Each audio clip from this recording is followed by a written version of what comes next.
오늘은 관세 이야기를 한번 해보겠습니다. 나라가 어려울 때마다 경제 회복의 효자 노릇을 해왔던 게 바로 수출입니다. 특히나 이 전체 수출의 18.7% 상당한 부분을 차지하는 대미 수출은 우리 경제의 버팀목 같은 역할이었거든요. 그런데 관세 쇼크로 이 수출 실적이 직격탄을 맞았습니다.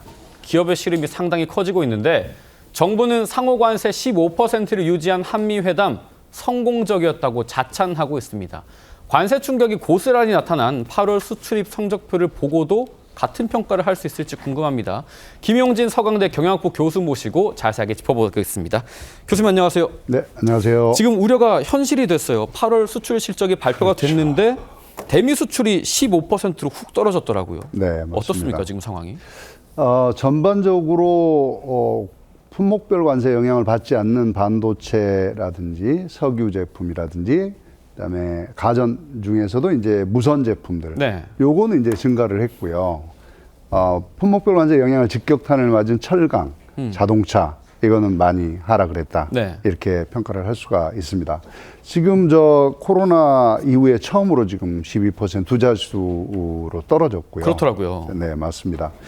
그래서 이게 지금 물론 전반적으로 자동차 같은 경우는 미국 내 생산이 조금 늘어나는 측면도 있어서 어디까지를 이제 수출 감소 영향으로 봐야 될 거냐는 부분은 있지만 트럼프 관세에 이제 상호 관세는 아직 뭐 그렇게 많이 영향을 미친 것 같지는 않지만 네. 품목별 관세가 직격탄을 지금 맞았다라고 볼 수 있을 것 같습니다. 품목별 관세가 심각한 상황에 이 전체 수출액은 이 전년 동월 대비 늘긴 했어요. 그런데 대미 수출이 상당 부분 가라앉았습니다. 관세가 부과된 8월부터 당장 이렇게 타격을 입었다라고 한다면 앞으로도 쭉 우하향할 수 있다 이런 신호 아닐까요? 충분히 가능하죠. 지금 이제 그래서 우리가 수출 다변화, 시장 다변화 얘기가 계속 나오고 있는 거고요. 이번 미국 수출이 이제 12%가 줄어들었지만 아세안에서 선방을 했고 중국 유지됐고 EU 쪽에 이제 친환경 자동차가 수출이 많이 되면서 그나마 이제 우리가 전체 수출액은 좀 증가하는 측면이 있습니다. 하지만 미국이 계속 강력하게 저런 정책을 펼친다면 앞으로도 미국발 수출은 계속 감소할 가능성이 높다라고 봐야 되고 한 가지 더 이제 고민을 해봐야 되는 지점이 지금은 미국이 반도체에 대해서 품목별 관세를 매기고 있지 않습니다. 네. 이게 사실 우리의 기술력 때문인데 그러니까 기술이 강한 곳은 미국이 사용을 해야 되기 때문에 품목별 관세도 안 매기고 약하게 하고 이렇게 하는 거거든요. 근데 일반 상품의 경우는 지금 뭐 기계도 그렇고 가전도 그렇고 일반 상품 전부 다 지금 많이 줄었단 말이죠. 네. 이 부분은 더 급격하게 줄어들 가능성이 높고 대신 우리가 기술력을 가지고 있는 부분들은 조금 증가하거나 유지될 가능성이 높고 지금 이렇게 그래프가 나올 것 같아요. 미국의 전략에 저희가 계속 이렇게 끌려가는 그런 모양새예요. 한미 정상이 끝난 지 일주일 만에 이번 수출 성적표가 나왔습니다. 그렇기 때문에 한미회담 성공적이었냐 이런 의문이 계속해서 나옵니다. 당연하게 여야 반응 극명하게 나뉩니다. 보고 오시죠. 이재명 대통령의 한미 정상회담을 성공적으로 마치고 귀국하는 현장에 나갔습니다. 제가 이렇게 말씀드렸습니다. 압도적 성공을 축하드립니다. 정상회담이라고 우기면서도 합의문 하나 남기지 못하고 청구서만 들고 온 회담입니다. 합의문은 메뉴판에 받아온 사인으로 대신하겠답니다. 이것이 바로 이번 정상회담의 실체입니다. 메뉴판 사인이 뭔가 이 같이 한 만찬에서 백악관이 준비한 메뉴판에 트럼프가 일일이 사인해서 기념품으로 준 거예요. 보통은 이 정상회담을 하면 선언문이나 합의문에 양국 정상이 사인을 하지 않습니까? 이번엔 그렇습니다. 그런 게 없었습니다. 정부 쪽에서는 명시된 합의문에 서명을 하면 이런 조항 있지 않느냐, 이거 지켜라. 미국이 압박을 거세게 할 거란 판단이 있어서 안 했다고 합니다, 일부러. 그런데 정부는 메뉴판 사인이 트럼프 선물이다 이렇게 홍보를 했거든요. 강훈식 대변인 한 발 더 나아갔습니다. 이게 트럼프 방식이다. 기자간담회까지 열어서 열렬하게 홍보를 했어요. 그게 지금 이제 위험한 인식이에요. 이 애교는 국가 간의 해결의 도구예요. 그렇기 때문에 국가 간 정상이 만나고 무슨 사안에 대해서 논의가 이루어지면 반드시 그 결과물에 대한 합의문이라는 게 나와요. 안 그러면은 공동 많은 언론 기자들 앞에 서서 기자회견을 통해서 각자 논의된 내용을 밝히는 거예요. 그런 것으로서 그게 이제 국제사회에서 신용을 해주는 겁니다. 근데 이번 같은 경우는 이제 사실상 회담 3시간 전에 참 트럼프 대통령 SNS 물론 소설에 그 SNS에 그 다뤄진 내용이지만 혁명하고 숙청이라는 이 내용은 정말 무시무시한 내용입니다. 결국은 이 협상을 통해 가지고 우리가 210조 가까운 그러니까 추가 부담이 그런 트럼프의 인식을 일시적으로 잠재울 수는 있었지만은 여전히 불확실성은 유지되고 있는 거예요. 그런 측면에서 지금 현재 그 청구서라는 것은 합의문이 없기 때문에 앞으로 힘의 논리가 적용합니다. 그러면은 강자가 늘 약자. 지금 우리나라 대기업 이 정규직 중심의 이 지금 기업 운영 형태가 그 많은 협력 하청 회사들의 고해를 빠는 거죠. 결론은 그렇기 때문에 임금 부분도 대기업 정규직과 중소기업 그 협력 하청의 차이가 그 배 이상이 나는 겁니다.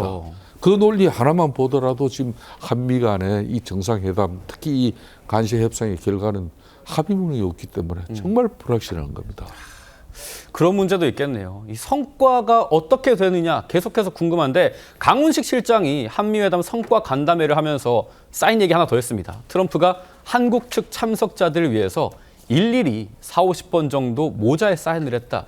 이걸 보면 트럼프 대통령이 한국에 정성을 들인다는 생각을 지울 수 없었다라고 했는데 부의장님 저희가 지금 관세 얘기하고 우리 경제 타격 얘기하고 있지 않습니까? 그런데 간담회에서 저렇게 사인 얘기를 하는 것 좀 어떻게 보셨어요? 강훈식 비서실장은 한미 정상회담의 성과를 홍보하는 자리였기 때문에 충분히 저런 얘기를 할 수 있다고 생각을 하고요. 당연히 아까 대표님께서 말씀하신 것처럼 강자와 약자의 협상이었습니다. 강자와 약자의 회담이었습니다. 우리가 원하는 모든 거를 다 얻을 수 없습니다. 당연히 우리가 지키고자 하는 농식품을 지키고자 한다면 당연히 내주는 것도 있을 수밖에 없거든요. 그러면 아까 전에 자동차, 철강 이렇게 피해를 받았다면 이제 강훈식 비서실장이 대통령과 함께 해야 하실 일은 그렇게 준비를 하고 계실 거라 보는데 그렇게 피해를 입은 산업에 대해서 국가가 어떻게 대처를 해주고 어떻게 보완을 해줄 것인가 그거를 이제 하면 되는 것이거든요. 그렇기 때문에 지금 너무 합의문이 없었다는 것만으로 뭔가 이 한미 정상회담의 성과를 너무 이렇게 평가절하할 것이 아니라 그렇다면 우리는 앞으로 이 한미 정상회담 이후를 어떻게 이끌어갈지에 대해서 보수 진영에서는 이쪽을 더 보완하라, 이쪽을 더 지원해줘라 이런 식으로 하는 것이 국익에 도움이 되지 않을까 말씀드리고 싶습니다. 이게 사실 우리 헌법 82조에 이런 조항이 있습니다. 대통령의 국법상 행위는 문서로서 한다. 이 조항을 따로 둘 정도로 그러면은 문서라는 게 그만큼 중요하고 가치가 있고 의미가 있는 겁니다. 이게 지금 한미 회담이라는 게 이 국법상 행위 포함 여부는 또 법적으로 따져봐야 되지만은 법적인 논란을 벗어나서 지금 우리나라에서 가장 영향이 큰 그런 행위라고 볼 수 있잖아요. 그런데 이 행위에 문서가 없다는 것은 앞으로 그로 인한 수많은 논란과 그런 갈등이 예견된 예고편이라고 생각이 들어요. 아까 이제 대통령의 여당 쪽에서는 이거 문서로 내용을 박아놓으면은 이 내용대로 강제할 것을 염려해서 그렇다고 하는데 이 문서조차도 없으면 앞으로 그보다 더 센 압박이 들어와도 이걸 거부할 명분조차 없어진다. 그게 지금 상당히 우려스러운 상황이고요. 이 트럼프한테 메뉴판이나 모자 사인 40-50번 받는 것보다 양측의 합의문 문서에 사인 한 번 하는 게 더 중요하다고 생각됩니다. 지금 다들 말씀하신 것처럼 한미회담, 강자와 약자의 회담이에요. 이걸 균형을 맞출 수 있는 건 다름 아닌 기술입니다. 우리 수출 주력 품목 반도체거든요. 기술력이 상당한 품목인데 반도체는 우리나라 수출의 26%를 차지할 정도로 비중이 큽니다. 다행히 이번 수출액에서도 수치가 좋았어요. 미국이 상당히 영리하게 전략을 짠다고 말씀을 하셨잖아요. 앞으로도 맞습니다. 대미 수출에서 반도체 타격은 좀 없을 거라고 볼까요? 없죠. 왜냐하면 미국 트럼프 대통령이 공언을 한 게 반도체에 대해서 100%까지 관세를 부과할 수 있다라고 얘기를 했고 하지만 미국에서 생산을 하고 있거나 생산할 예정인 국가의 경우는 반도체 관세를 0%로 하겠다 이렇게 얘기를 했단 말이죠. 지금 미국은 당장 AI 때문에 필요한 게 이 HBM 같은 엄청난 기술 제품들이에요. 그거 제공해 줄 데가 없어요. 삼성 아니면 하이닉스입니다. 그렇군요. 그러니까 당연히 관세를 부과를 할 수가 없죠. 그리고 이제 무선기기 같은 스마트폰 같은 것도 사실은 워낙 대중화되어 있기 때문에 미국의 애플 말고는 다 만들 데가 없잖아요. 그거에 관세를 세게 부과하면 결국 미국 내 생산도 안 되면서 국민들한테 부담을 주는 행위이기 때문에 트럼프 대통령 입장에 당연히 반도체라든지 지금 말씀 무선 제품이라든지 석유 제품 이제 국가 안보상의 이유 때문에 네. 관세를 부과를 하지 않고 있는데 그렇게 전략적으로 갈 것이고 일반 제품의 경우는 관세를 계속 높여서 국내의 생산을 늘리고 경쟁력을 확보하는 구조로 갈 거다. 네. 이게 너무 이제 명확히 보이는 거죠. 지금 엔비디아에 HM을 납품하고 있는 기업 중에 SK 하이닉스가 있지 않습니까? 맞습니다. 그래서 그런지 제가 상당히 재밌는 뉴스를 봤는데 직원 한 명당 성과급이 1억 원으로 역대급이라고 해요. 맞습니다. 어떻게 이 금액이 가능한 겁니까? 지금 뭐 사실 SK 하이닉스가 역대급 실적을 올렸죠. 그런데 이게 이제 우리 한 가지 고민을 해봐야 되는 지점이 영업이익 10%거든요. 그러니까 네. 최태원 회장이 야, 우리 너네 그 기본급의 1,700%까지 주겠다 그랬는데 노조에서 반대를 한 거예요. 그랬더니 최태원 회장이 그렇게 얘기를 합니다. 아마도 1,700%가 아니고 3,000%, 5,000%도 만족은 못 할 거야. 이렇게 얘기를 해요. 그런데 만약에 다른 기업이었다면 임단협이 결렬이 됐을 때 아마 파업을 들어갔을 거예요. 네. 근데 SK 노조는 끝까지 협상을 했고 영업이익의 10%. 제가 보기에 이거는 굉장히 중요한 의미를 갖는 숫자라고 생각해요. 그런가요? 네. 그러니까 이제 SK그룹은 PS라 그래서 이제 프로핏 쉐어링이라는 걸 합니다. 실적을 놓고 그중에 몇 %를 성야로 줄 수 있느냐를 결정을 하는데 이미 10%가 있었어요. 네. 하지만 기본급의 1,000%가 맥시멈 한도였기 때문에 더 이상 줄 수가 없었던 거예요. 다 쓸 수가 없었던 거예요. 근데 이번에 그거를 헐은 거예요. 그러니까 우리나라의 기업들도 저는 사실 이렇게 해야 노사협상을 해야 네. 노사관계 안정이 된다고 생각하거든요. 명확한 기준이 존재해야 돼요. 그러니까 영업이익 10% 그러면 영업이익 예를 들어서 지금 37조가 났습니다. 그 33,000명이니까 약 1억 1,000만 원씩 다 간다라고 볼 수 있는데 한도를 없앴잖아요. 그러면 실적이 다른 사람들한테 다른 급여가 상여가 간다라고 네. 일단 볼 수 있고 전체를 합의를 했기 때문에 분규가 없어져요. 네. 그럼 다른 기업들도 만약에 영업이익이 떨어지죠? 그럼 뭐 예컨대 2조로 떨어졌죠. 2천억만 상여를 주는 거예요. 이게 10년 동안 유지될 거기 때문에 다른 기업도 좀 이렇게 좀 해달라. 네. 영업이익 10%, 현대차 영업이익 10% 하고 뭐 삼성 10% 하면 분규가 없어지잖아요. 일단 노사관계가 안정이 되잖아요. 네.